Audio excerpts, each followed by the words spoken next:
សំណាងបានជួបរូបស្រីអូនល្អឥតបីជំបៃខែធំពុំចាម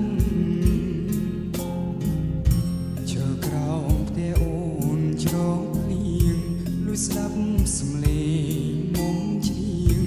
សំនៀងផ្ញើតាមវាតា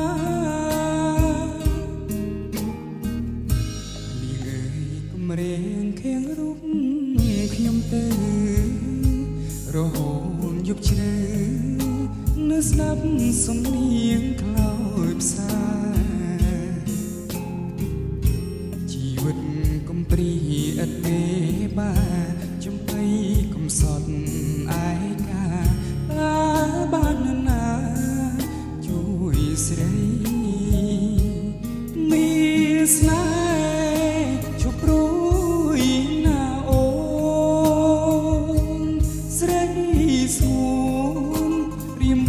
សូមភ្ជាប់និស័យ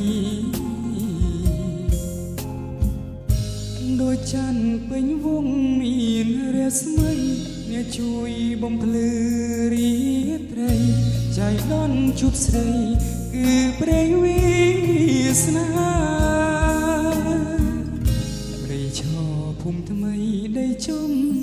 កាលើស្រីតូចជំទេ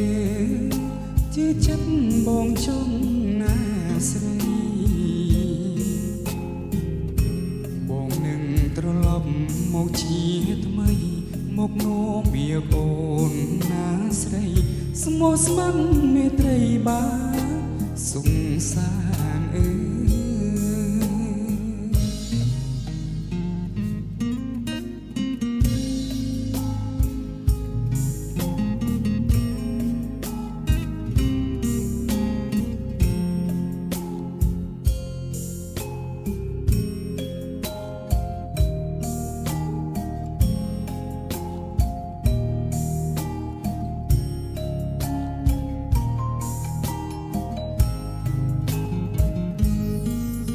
មានស្នេហ៍ឈប់រួ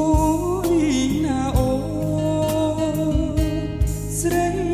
ស្ងួនរៀមបងសូមភ្ជាប់និស័យដោយច័ន្ទពេញវងមានរាងស្មីអ្នកជួយបំភ្លឺរាត្រីចៃដន្យជួបស្រីគឺព្រេងវាសនាភូមិថ្មីដីជុំកាលើស្រីតូចជំទេជឿចិត្តបងចង់ណាថ្លៃបងនឹងត្រឡប់មកជាថ្មីមកនាំវាកូនណាស្រីស្មោះស្ម័គ្រមេត្រីបាសង្សារ